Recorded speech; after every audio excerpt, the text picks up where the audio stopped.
લખતર તાલુકાના વિઠ્ઠલગઢ ગામમાં ગામના મુખ્ય પ્રવેશ દ્વાર પરના રસ્તાની બંને બાજુ ઉકરડા તથા ગંદકીનું સામ્રાજ્ય છવાયું છે, જેને લઈને ગ્રામજનોની હાલત કફોડી બની છે.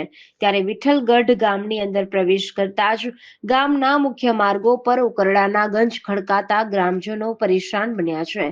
વિઠ્ઠલગઢ ગામનો આ મુખ્ય પ્રવેશ દ્વાર હોય અને રોડની બંને સાઈડમાં ઉકરડાના ઢગલા ખડકાતા અહીંથી પસાર થતા વાહન ચાલકોમાં પણ અકસ્માત સર્જવાની ભીતિ સેવાઈ રહી છે. સાથે જ ચોમાસામાં વરસાદ પડવાથી વિઠ્ઠલગઢના મુખ્ય પ્રવેશ દ્વાર સમાન આ રસ્તા પર એટલી હદે ગંદકી તથા કીચડ થાય છે કે નાના બાળકો, મહિલાઓ તથા વડીલોને અહીંથી પસાર થવું મુશ્કેલ બન્યું છે. જ્યારે મુખ્યત્વે વિકાસશીલ ગામોના પ્રવેશ દ્વારના મુખ્ય રસ્તાઓની આજુબાજુમાં ફૂલઝાડ વાવી ગામની શોભામાં વધારો કરાતો હોય છે, ત્યારે વિઠ્ઠલગઢના મુખ્ય રસ્તાઓ પર ઉકરડા તથા કચરાના ઢગલા થતા ગ્રામ પંચાયતની કામગીરી પર અનેક સવાલ ઉઠવા પામ્યા છે.